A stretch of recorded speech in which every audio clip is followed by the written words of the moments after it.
1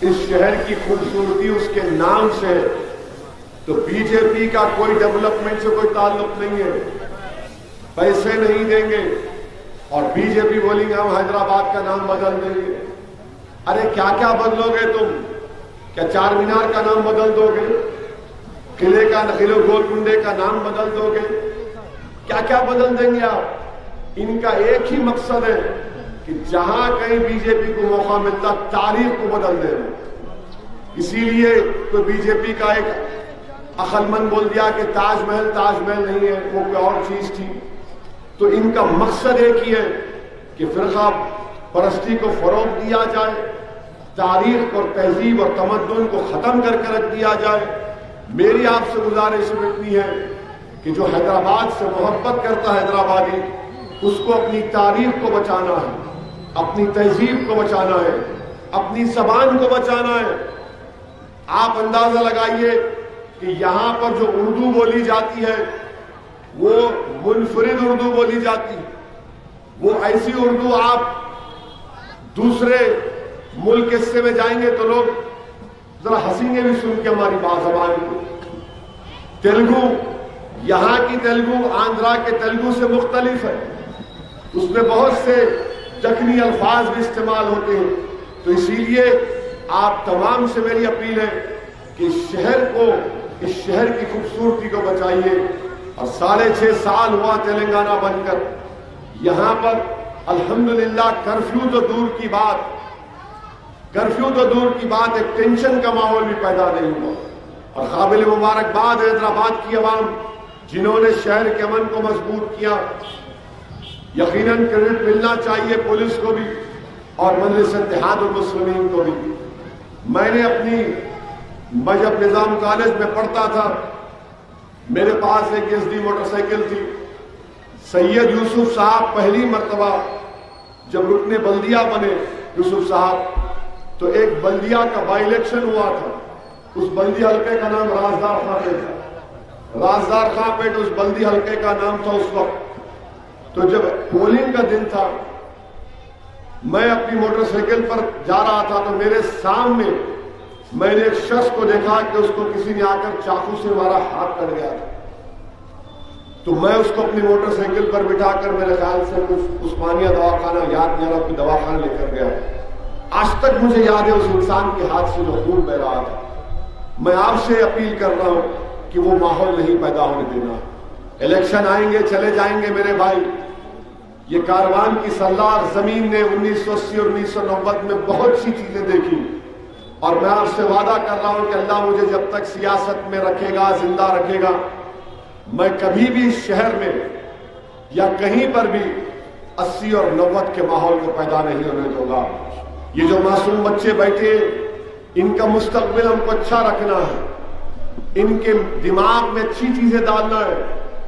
اگر ایک 18-19 سال کا صدرالدین اویسی جب وہ منظر دیکھا تو آج تک میرے آنکھوں میں وہ منظر ہے۔ میں نہیں چاہتا کہ ان بچوں کی آنکھوں میں اس طرح کے منظر دکھائی دے۔ اسی لیے میری آپ سے اپیل ہے کہ متحدہ طور پر اپنے ووٹ کا استعمال کریے، پتنگ کے نشان پر مہر لگائیے۔ میں ہمارے جو مجلس کو نہیں چاہتے ان سے بھی اپیل کر رہا ہوں، آپ مجلس کو مت چاہو مگر کام تو دیکھو ہمارا۔ ہم کام کی بنیاد پر آپ سے اپیل کر رہے ہیں کہ ہم کو ووٹ دو۔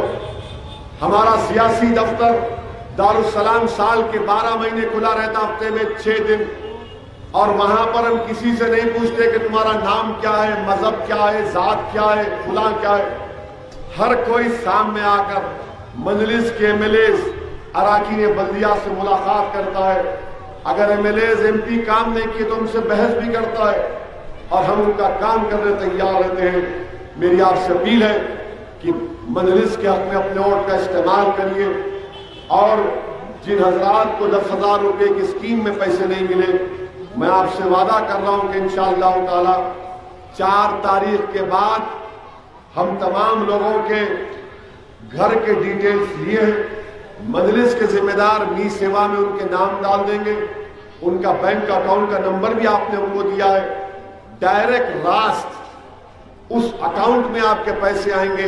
یہ ہماری کوشش ہوگی، ہم آپ سے وعدہ کر رہے ہیں، مگر یہ وقت آپ کو اپنے ووٹ کے استعمال کرنے کا ہے، بڑی تعداد میں اپنے ووٹ کا استعمال کریے۔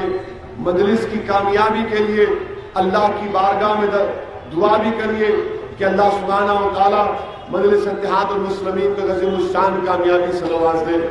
آپ یہ بھی دیکھ رہے ہیں کہ کیسے مجلس اتحاد المسلمین کے خلاف تمام طریقوں سے کچھ نہ کچھ بولا جا رہا ہے، کہا جا رہا ہے، اور حیدرآباد کے ایم پی کے تعلق سے اتنی نفرت کہ اسد الدین اویسی کو جنا کہتے ہیں۔ آپ بتائیے میری کیا غلطی ہے؟ اگر میرے مرحوم والد اور میری ماں نے مجھے تعلیم کے زیور سے آراستہ کیا، مجھے قائد نے برطانیہ لندن بھیجا کر 12 لاکھ کی ڈگری حاصل کیا میں پڑھ لکھ کر، تو ان کو تکلیف ہے، ان کو بڑی تکلیف ہے اور اسی لیے جنہ کہتے ہیں۔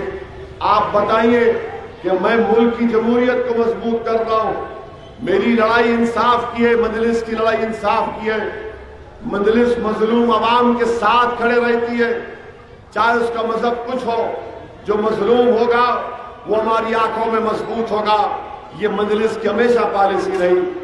مجلس کبھی فرقہ پرستی کا نہ ساتھ دیا نہ فروغ دیا۔ ہم اپنا حق چاہتے ہیں، ہماری لڑائی حصے داری کی لڑائی ہے، ہم کو ہمارا حصہ ملنا چاہیے۔ ہم اقتدار کو اس لیے حاصل نہیں کرنا چاہتے کہ ہماری نشو و نما ہو یا ہماری مقبولیت میں اضافہ ہو۔ اگر اسد الدین اویسی حیدرآباد کا رکن پارلیمان بن کر بھارت کی لوک سبھا میں جاتا ہے تو وہ عوام کا نمائندہ بن کر جاتا ہے۔ اسی لیے آپ نے دیکھا کہ جب CAA کا کالا قانون نریندر مودی کی حکومت لے کر آئی تو پوری پارلیمنٹ میں اگر کسی نے اس قانون کو کالا قانون قرار دیا، ہمارے ملک کے آئین، سنویدھان اور کانسٹیٹیوشن کے خلاف قرار دے کر اس کو پھاڑ دیا، تو اس کا نام مجلس اتحاد المسلمین تھا۔ اسی لیے مجلس سے مخالفت ہے کہ BJP کے بڑے بڑے لیڈر روز کوئی نہ کوئی آ رہا ہے۔ اب خالی ڈونلڈ ٹرمپ کو BJP لانا باقی ہے، سب آ گئے۔ کل بھی آ رہے سنا میں، آؤ بابا آؤ، دولہے بھائی کی بارات دیکھو انشاءاللہ، سب آ رہے، آؤ کوئی بات نہیں، ہماری بارات میں تم کو باراتی بننا پڑے گا۔ یہ ہمارا شہر ہے، یہ ہمارا شہر ہے، ہمارا شہر رہے گا۔ یہاں کی روڈیں ہماری، یہاں کے چبوتروں پر ہم راتوں بیٹھ کر اپنا وقت گزار دیے۔ آج آپ آ کر حیدرآباد کے MP کو کیا کیا گالیاں بک رہے ہیں، اناف شناف بک رہے ہیں۔ مجھے پورا یقین ہے